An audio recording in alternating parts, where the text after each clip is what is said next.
పరిచయం లేకపోతే. ఎప్పుడు అనుకోండి, పిల్లవాడు ఫారంలో పుట్టాడు, కాలాంతరంలో వాడిని తీసుకొచ్చి ఏదో కాన్వెంట్లో వేశారు, నువ్వు అని చూడాలనుకున్నావు.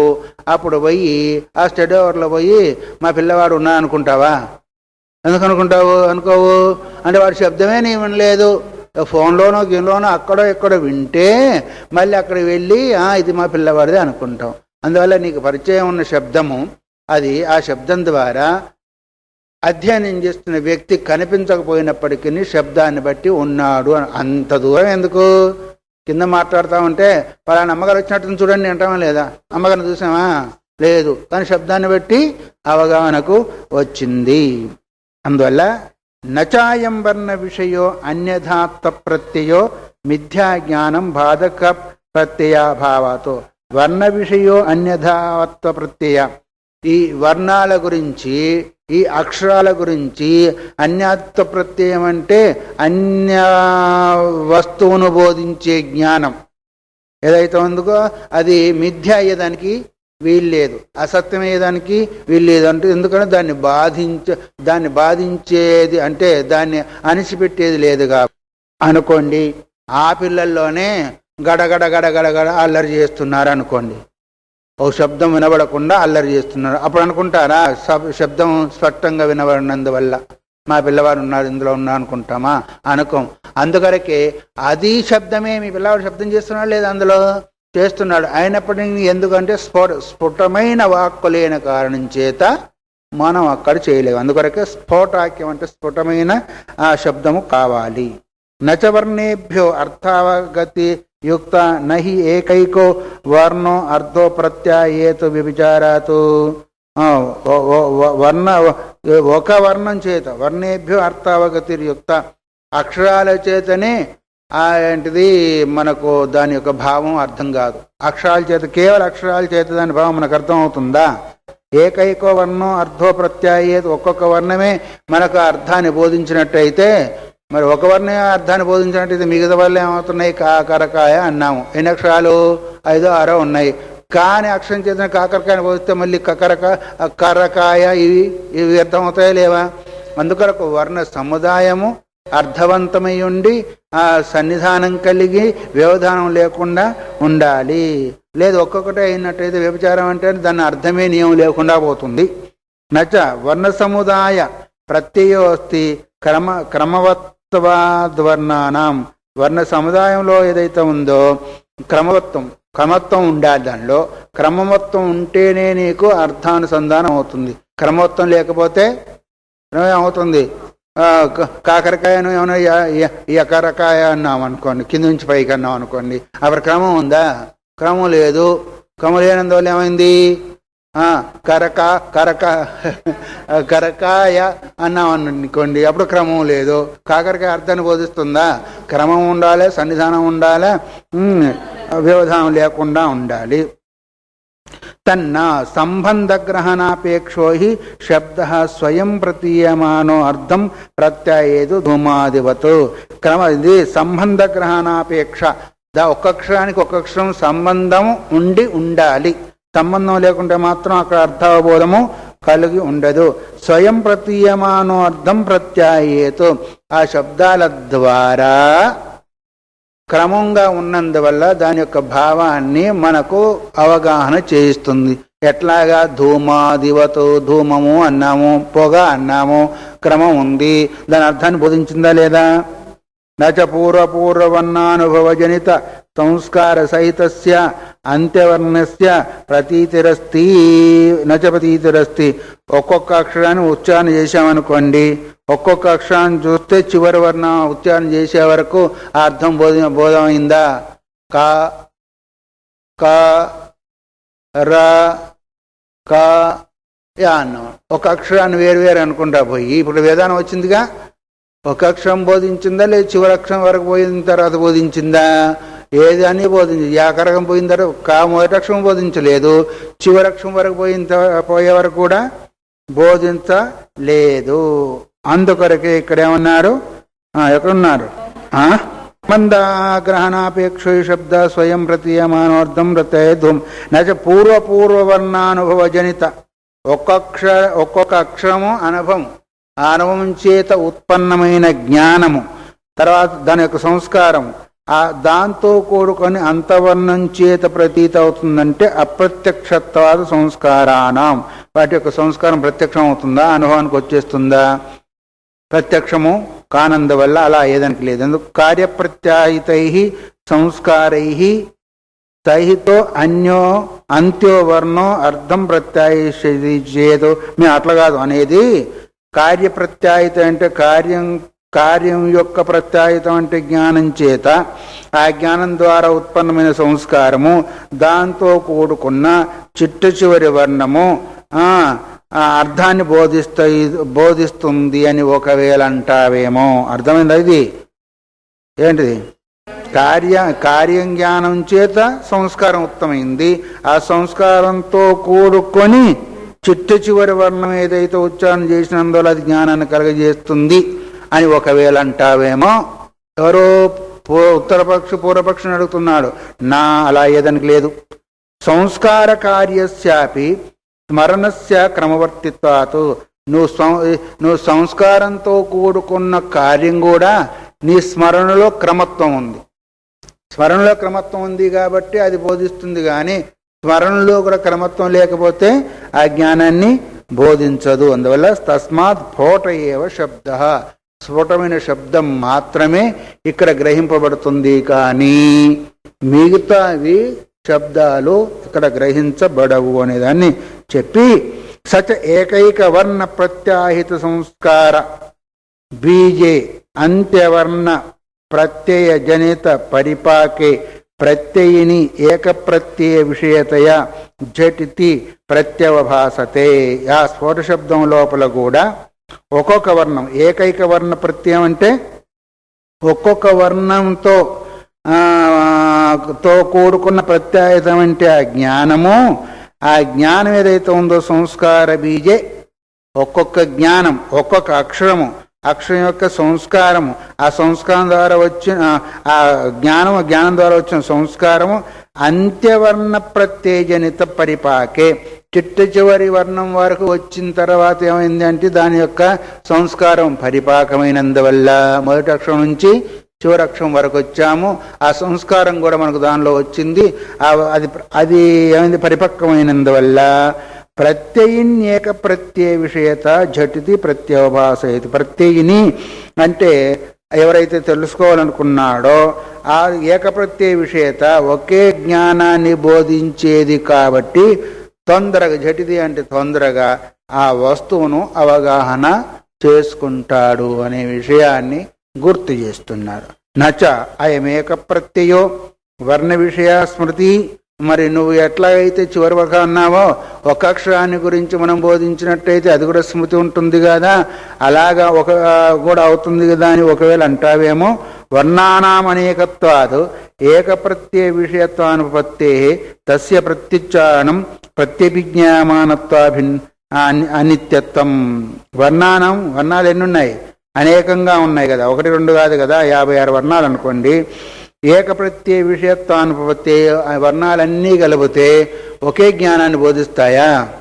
ఒకే జ్ఞానాన్ని బోధించవు. ఏ వర్ణానికి అదే ఆ జ్ఞానం వేరువేరుగా ఉంది, వాటిని వ్యత్యాసంగా ఇంకో రకంగా కలిపినట్టయితే ఆ సంస్కారం ఏదైతే ఉందో దాని గురించి ఉచ్చారణ చేసినందువల్ల ప్రత్యభిజ్ఞాయమానత్వా నిత్యత్వం.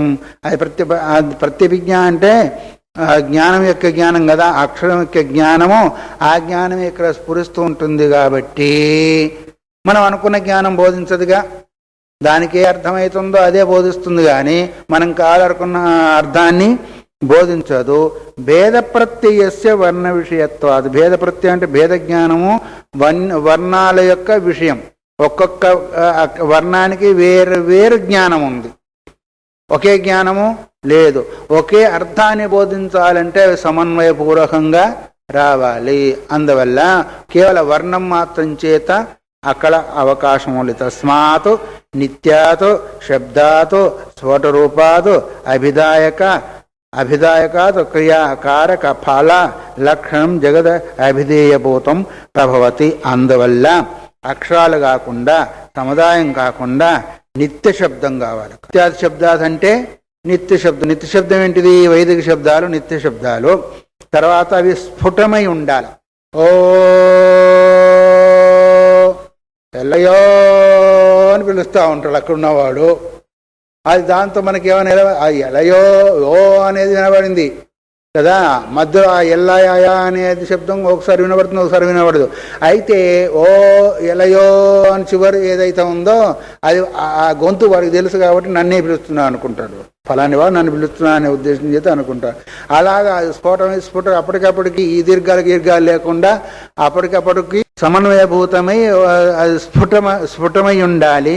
దాని చేత అభిదాయకం అంటే అది ఒక వస్తువును తెలిపేదిగా ఉండాలి. అభిదాయకం అంటే ఏంటిది? ఆ శబ్దం ఒక వస్తువును తెలిపేదిగా ఉండాలి. అది ఎట్లా ఉండాలి? క్రియాకారక ఫలం. క్రియము అంటే అది ఒక క్రియను తెలుపుతూ, లేదా కారకం అంటే కర్తను తెలుపుతూ దాని యొక్క ఫలాన్ని తెలుపుతూ ఉండాలి. అలాంటి శబ్దం ద్వారా క్రియ, కారక, ఫలము వీటిని తెలిపే శబ్దము, ఆ శబ్దం నుంచి ఈ జగత్తు ఉత్పన్నమవుతుంది అనే విషయాన్ని మనకు ఈ రూపం లోపల మరి సమన్వయం చేస్తూ వచ్చాడు. అప్పుడే వదిలిపెడతారా? మళ్ళీ ప్రశ్న ప్రతిప్రశ్నలు ఇంకా జరుగుతూ ఉంటాయి కదా. వర్ణాయేవతు శబ్ద ఇది భగవాను ఉపవర్షాచార్యులని మీమాంసలో ఒక మీమాంసా శాస్త్రానికి వార్తికాలు రాశారు. ఎట్లా అయితే ఇదేంటిది మన ఉత్తర మీమాంసా శాస్త్రానికి సురేశ్వరాచార్యులు వార్తికాలు రాసినట్టే పూర్వమీమాంసా శాస్త్రానికి ఉపవర్షాచార్యులు వార్తికాలు రాశాడు. ఆయన వర్ణాలే అంటే అక్షరాలే శబ్దము అని ఆయన అంటూ ఉంటాడు. మరి ఆయన యొక్క పద్ధతిలో కూడా కాస్త విచారించాలి కూడా. ఆయన కూడా ఆచార్యుడే కదా, విచారించాలా వద్దా? విచారించాలి. కాబట్టి నను ఉత్పన్న ప్రధ్వంసిత్వం వర్ణానా ముక్తం. అక్షరాలు పుడుతూ ఉంటాయి, పోతూ ఉంటాయని చెప్పారా లేదా ఇంతకుముందు? అక్షరాలు ఉత్పత్తి వినాశం కలిగింది అని చెప్పావే, అది మాకు ఇష్టం లేదు. తన్నా ఎందుకంటావా? త ఏవైతే ప్రత్యభిజ్ఞానాతో ఆ అక్షరమే ఈ అక్షరము. నేను చిన్నప్పుడు ఏవైతే చదువుకున్నావో అవి అక్షరాలే, నేను బిఏలో కూడా చదువుకుంటున్నావు అని ప్రత్యభిజ్ఞ జరుగుతుందా లేదా? మరి చిన్నప్పుడు చదువుకున్న అక్షరాలు వేరున్నా, బిఏలో చదువుకున్న అక్షరాలు వేరుగా ఉంటుందా? అక్షరాల ద్వారా బోధింపబడే విషయం వేరుగా ఉంటే ఉండవచ్చు, కానీ అక్షరాలు మాత్రము తాటికాయలంతా అక్షరాలు నేర్చుకున్నాయే ఇప్పుడు ఈ చిన్న రూపంలో కూడా చదువుకుంటున్నాను. నువ్వు 5వ సంవత్సరం ఏ అక్షరాలు అయితే నేర్చుకున్నామో ఆ అక్షరాలే అంటారా, వేరే అక్షరాలు అంటారా? అమ్మో అవేమో తాటికాయలు అంటున్నాయి, ఈ చిన్నగా ఉన్నాయి, అవి వేరే ఇవి వేరు అంటాడా? నేర్చుకున్నప్పుడు ఎంత ఉన్నాయి? ఇంత పెద్దగా పెట్టారు కదా, ఇప్పుడు ఎంత ఉన్నాయి? ఇంత ఇంకా చూడాలంటే 14 పాయింట్, 12 పాయింట్, ఇంకా 10 పాయింట్ అని చిన్న చిన్నగా వస్తున్నాయి కదా, ఉన్నాయి కదా. మరి అవి అంత పెద్దగా చిన్నగా ఉన్నాయి, ఆ అక్షరాలు ఇవి అక్షరాలు వేరంటారు, అవి అంటాడా? అవే అంటాడు. ఎందుకంటే ప్రత్యభిజ్ఞాత్ సాదృశ్యాత్ ప్రత్యభిజ్ఞానం కేశాదిషు ఇవేతి చేతు. ప్రత్యభిజ్ఞానం ఉన్నందువల్ల సాదృశ్యం, దాని యొక్క సాదృశ్యమే ఇవి కూడా అక్షరాల మాదిరిగానే ఇవి కూడా ఉన్నాయి, ప్రత్యభిజ్ఞానం కూడా కలుగుతుంది. కేశాదిష్వేవేతి చేత నా. కేశం అంటే వెంట్రుకలు అనుకోండి, ఆ వెంట్రుకలే ఈ వెంట్రుకలు, ఈ వెంట్రుకలు అంటారు. ఇంకా కేశం అనే శబ్దానికి వేరే అర్థం కూడా ఉంటుంది అనుకోండి. మొత్తానికి ఎట్లా అవుతుంది? అవే అక్షరాలు ఇవి అనే ప్రత్యభిజ్ఞానం కలుగుతుంది కదని ఒకవేళ అంటావేమో, కాదు. ఎందుకంటావా? ప్రత్యభిజ్ఞానస్య ప్రమాణాంతరేణ బాధానుపపత్తే. ప్రత్యభిజ్ఞానము వేరే ప్రమాణం చేత బాధింపబడదు.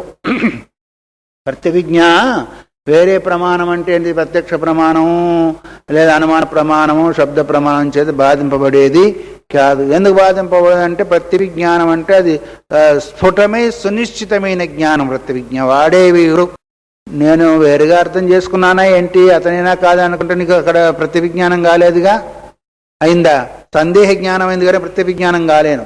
అక్కడ చూసిన అతనైనా ఇక్కడ అని ఒకవేళ అనుకున్నాం అనుకో, అది సందేహ జ్ఞానం అయింది కానీ ప్రత్యభిజ్ఞానంగా. అతనే ఇతన్ను అన్నప్పుడు ప్రత్యభిజ్ఞానం అయింది. అర్థమవుతుందా లేదా? నేను మార్కెట్లో చూసిన వాడైనా ఏమైనా కాదా అనుకుంటే ప్రత్యభిజ్ఞానం కాలేదు. ఎందుకంటే అది సందేహ జ్ఞానం అయింది. మార్కెట్లో చూసిన వాడే ఇతను అని ఎప్పుడైతే నిశ్చయం చేస్తావో అప్పుడు ప్రత్యభిజ్ఞానం అవుతుంది. అలాంటి ప్రత్యభిజ్ఞ జ్ఞానము వేరే ప్రమాణం ద్వారా బాధింపబడే అవకాశము లేదు అని చెప్తున్నారు ఇక్కడ.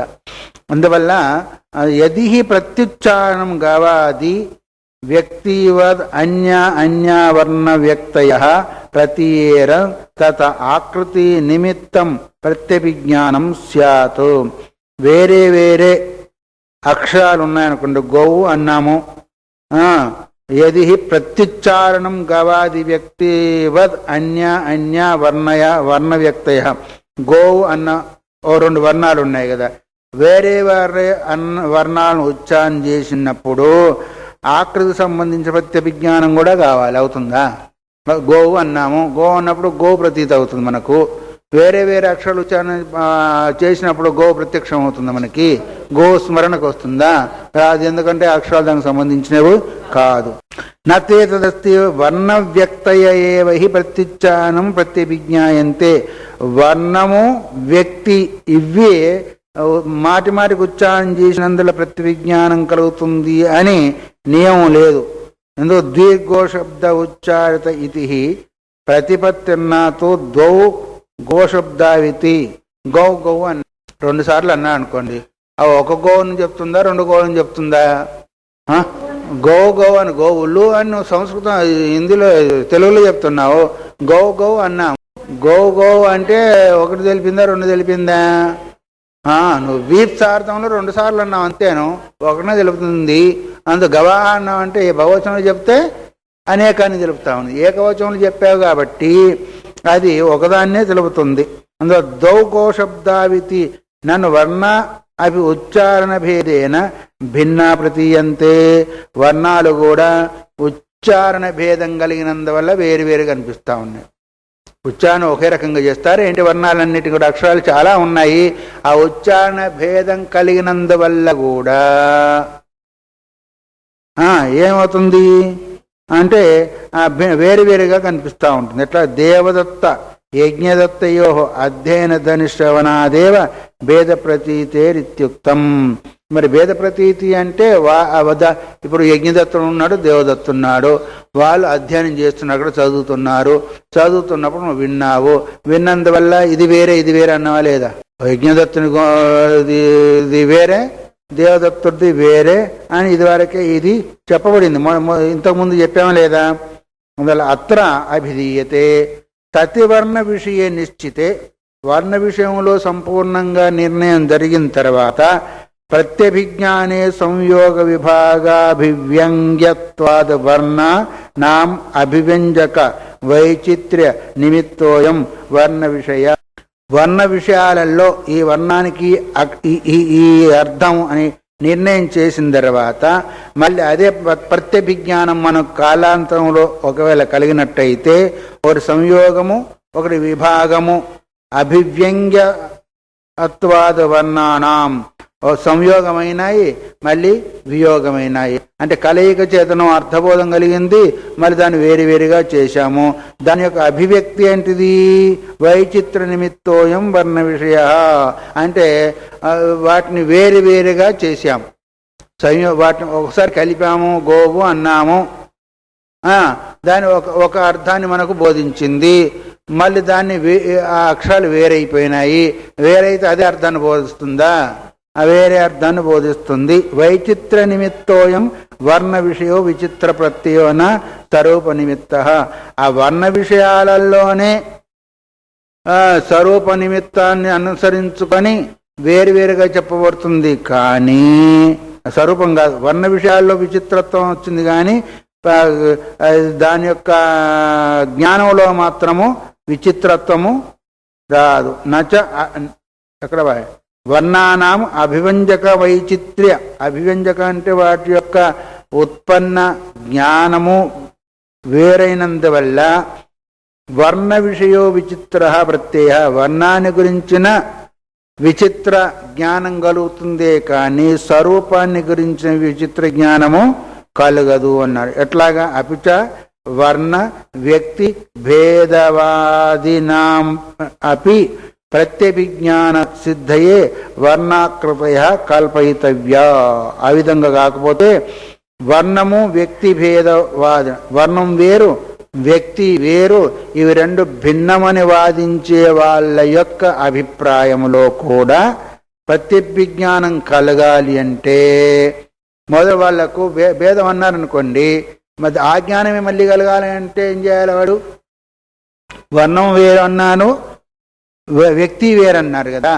వర్ణము వ్యక్తి వేరు అనే వాళ్ళ యొక్క దృష్టిలో వాళ్ళకు ప్రత్యభిజ్ఞానం కలగాలంటే వర్ణాకృతయ కల్పయితవ్య, వర్ణం యొక్క ఆకారాన్ని కూడా కల్పన చేసి ఆ ప్రత్యభిజ్ఞానాన్ని పొందవలసి ఉంటుంది. అందువల్ల తాసుచ పరోపాధికో భేద ప్రత్యయ ఇత్యభిగంతవ్యం, వేరే ఉపాధిని కలిగిన ఉన్న జ్ఞానాన్ని ఒప్పుకోవలసి ఉంటుంది.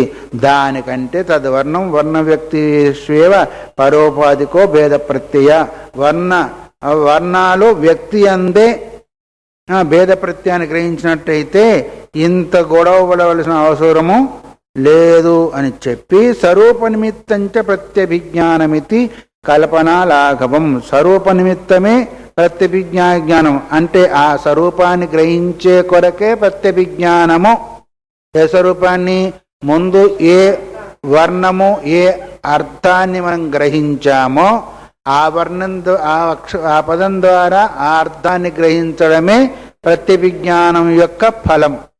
ముందు ఒక గో శబ్దం చేత గో అనే శబ్దము దానికి అర్థమైన వస్తువుని గ్రహించాము, మళ్ళీ కాలాంతరములో ఆ శబ్దం చేత ఆ అర్థాన్ని గ్రహించడం ఏదైతే ఉందో ఇన్ని కల్పన చేసేదానికంటే లాఘం అంటే తక్కువ అవుతుంది అనే విషయాన్ని గుర్తు చేశా. ఏష ఏవచ వర్ణ విషయస్య భేద ప్రత్యయస్య బాధక ప్రత్యయో యత్ ప్రత్యవిజ్ఞానం. ఏష ఏవచ వర్ణ విషయ, ఈ వర్ణ విషయమే భేద జ్ఞానాన్ని ఏదైతే కలుగుతుందో ఆ భేద జ్ఞానాన్ని కలిగించేదాన్ని బాధించడమే ప్రత్యభిజ్ఞానం యొక్క ఫలము. భేద జ్ఞానం కలిగింది వర్ణ విషయాలలో, ఆ వర్ణ విషయాల్లో భేద జ్ఞానం కలిగింది దాన్ని బాధించి ఉన్న విషయాన్ని బోధించడమే ప్రత్యభిజ్ఞానం యొక్క ఫలము. కథం తరిహి ఏకస్మిన్ కాలే బహూనాముచ్చారయతాం ఏక ఏవ సన్ గకారో యుగపత్ అనేక రూపః స్యాత్. ఒకవేళ గోవు అన్నప్పుడు ఏకస్మిన్ కాలే ఒకే కాలము లోపల అనేక అక్షరాలు ఉచ్చారణ చేశాడు. మరి అనేక అక్షరాలు ఉచ్చారణ చేసినప్పుడు ఒకే గోవును గో అని అన్నారనుకోండి, అనేక సార్లు ఉచ్చారణ చేశారనుకోండి, లేదా అనేక అక్షరాలనే ఉచ్చారణ చేశారనుకోండి, ఏకార్థాన్ని బోధిస్తుంది? అక్కడ బోధించదు. అహోనాముచ్చారయతాం ఏక ఏవ సన్ గకారో యుగపత్ అనేక రూపస్యాత్. ఒకేసారి అనేక రూపాలను మరి బోధిస్తుందేమంటే కాదు. అంటే ఇంకో ఒకే గకారానికి ఇంకా ఇది ఉదాత్త అనుదాత్తాది భేదాలు అక్షరాలు. ఇప్పుడు ఉదాత్తము అనుదాత్తము స్వరితము నాసికము అనునాసికము అని ఎన్ని రకాలుగా ఉంటాయి. ఉదాత్తం హెచ్చు స్థాయిలో మనం చెప్తా ఉంటాం కదా, ఇది సహస్రశీర్ష పురుష సహస్రాక్ ఇలా చెప్తా ఉంటాం కదా. పైకి చెప్పేది ఏంటిది? ఉదాత్తం. కిందికి చెప్పేది ఏంటిది? అనుదాత్తం. మధ్యలో చెప్పేది ఏంటిది? స్వరితం కదా. ముక్కుతో చెప్పేది ఏంటిది? అనునాసికము.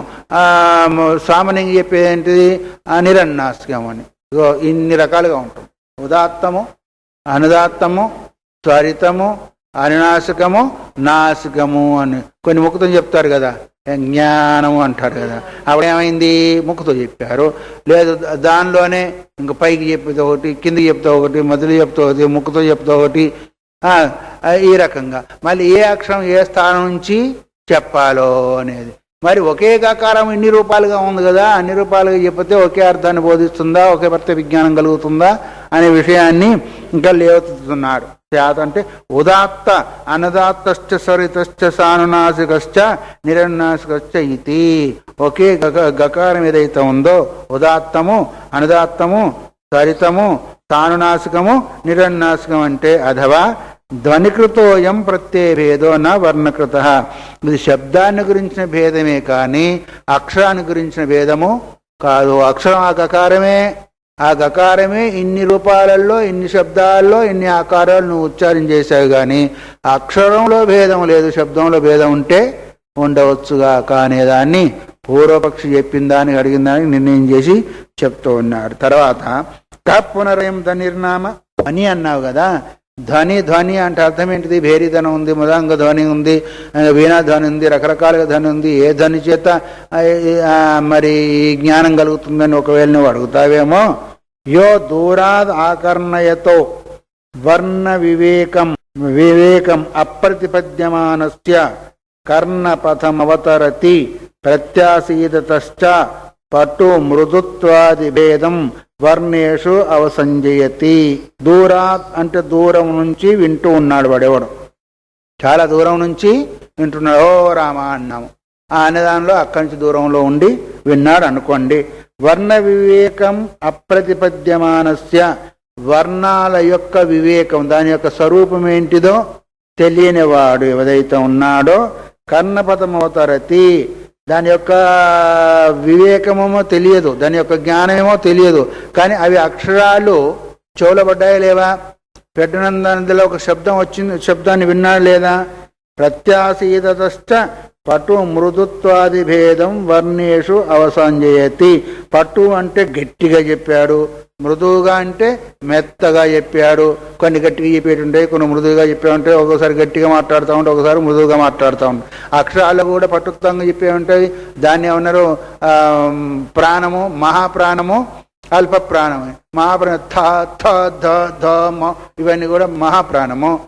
తాత తాత అనే వగర అనేది అల్ప ప్రాణము. ఇలాంటివి కూడా ఉచ్చారణ ఉంటాయి. కాబట్టి ఆ భేదం చేత ఆ వర్ణాలను గ్రహిస్తూ ఉంటాడు. తన్నిబంధనశ్చోదాత్తదాదయో విశేష నా వర్ణస్వరూప నిబంధన. ఉదాత్త అనుదాత్త స్వరిత విశేషాలంతా కూడా దాన్ని గురించి చెప్పబడిందే కానీ వర్ణస్వరూపాన్ని గురించి చెప్పబడలేదు. వర్ణానాం ప్రత్యుచ్చారణ ప్రత్యభిజ్ఞాయమానత్వాతో. వర్ణాలు ఏంటిది? ప్రత్యభిజ్ఞం తెలుపుతాయి. అదే వర్ణం ఇదా అనుకుంటాడు, కానీ అది ఈ వర్ణం ఆ వర్ణం వేరు వేరు అని అనుకోడు. దాని ఉచ్చారణ బట్టి వేరు వేరుగా ఉదాత్త స్వరితాలు వచ్చింది, కానీ వర్ణం మాత్రము అదే. ఉచ్చారణం ఏంటిది? ఉదాత్తం ఒకసారి పలికారు, దాన్ని అది అనుదాత్తంగా పలికారు.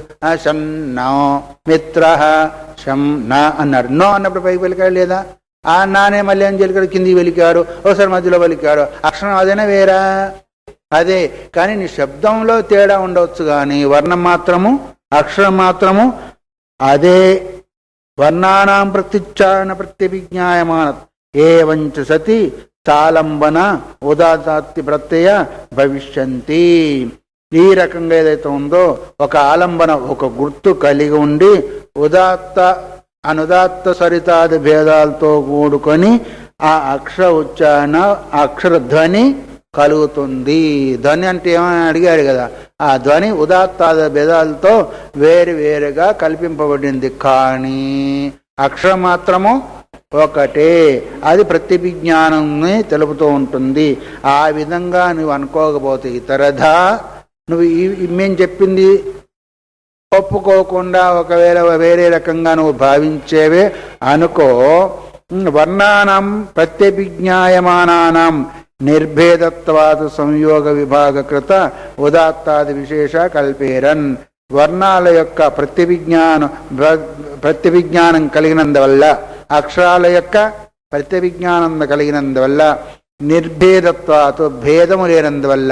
అంటే పూర్వోచ్చారణ వర్ణములో ఇప్పుడు ఉచ్చారించే వర్ణములో భేదం ఉంటుందా? ప్రత్యభిజ్ఞానం కలిగితే భేదం ఉన్నట్టయితే ప్రత్యభిజ్ఞానం అనిపించుకోదు. అందువల్ల ఆ అక్షరాన్ని ఇప్పుడు ఉచ్చరించినందువల్ల, ప్రత్యభిజ్ఞానం కలిగినందువల్ల సంయోగ విభాగకృత ఉదాత్తాది విశేష కల్పేరన్. సంయోగమైంది, మళ్ళీ వియోగమైంది, దానిలోనే మళ్ళీ ఉదాత్తాది భేదాలు కల్పించవలసిన అవసరము ఏర్పడుతుంది. మేము చెప్పిన ప్రకారం అయితే కల్పన చేసే అవకాశము లేదు అని నిర్ణయం చేశారు. సంయోగ విభాగానాంచ అప్రత్యక్షత్వాన్న తదాశ్రయ విశేష వర్ణేషు అధ్యవసాతం శక్యంతే ఇత్యతో నిరాలంబన ఏవైతే ఉదాత్తాది ప్రత్యయాస్యు. సంయోగ విభాగం చేసినందువల్ల వాటి ప్రత్యక్షం కానందువల్ల, ఏం ప్రత్యక్షం కాలేదు? అక్షరాల ప్రకారము శబ్దం ప్రకారము అర్థ అనుసంధానం కాని చేత దాన్ని ఆశ్రయించినందువల్ల వర్ణేషు అధ్యవసాయితం అక్షరాలయందు అధ్యవసాయం అంటే దానికి సంబంధించిన అంచనా ఏంటిది వ్యవహారం జరగనందువల్ల నిరాలంబన ఏవ ఏత ఉదాత్తాది ప్రత్యయ ఏ ఆధారం లేకుండా ఏ ఆలంబన లేకుండా ఏ ఉనికి లేకుండా ఉదాత్తాది ప్రత్యయాలను గ్రహించవలసి ఉంటుంది. అపిచ న ఏవ ఏతదభిధీయ అభినివేష్టవ్యం అంతేకాకుండా వీటిని ఈ విధంగా కూడా భావించే అవకాశము లేదు. ఎట్లాగా ఉదాత్తాది భేదేన వర్ణానాం ప్రత్యభిజ్ఞాయమానం భేదో భవేతు ఉదాత్తాది భేదం చేత ప్రత్యభిజ్ఞ కలిగేది. అప్పుడు ఒకే గకారంలో ఒకే అక్షరంలో ఇది ఈ అక్షరం వేరు ఆ అక్షరం వేరు, ఇది ఉదాత్తం ఉంది కాబట్టి ఇది వేరు, అనుదాత్తం ఉంది కాబట్టి వేరు, స్వరతం ఉందన్నట్టుగా అది వేరు, అనునాసికం ఉన్నది కాబట్టి ఒకే అక్షరం 5 రకాలుగా చెప్పాం కదా. అప్పుడు గకారం అదే అయినప్పటికీ మనము వేరువేరుగా గ్రహించవలసి ఉంటుంది. అప్పుడు మనకు అర్థావబోధనే కలుగదు. ఇది నహి అన్యస్య భేదేన అన్యస్య అభిధానమానస్య భేదో భవితుమరతి. భేదం వేరే ఉంది, చెప్పేది వేరే ఉంది. అప్పుడు ఏమవుతుంది?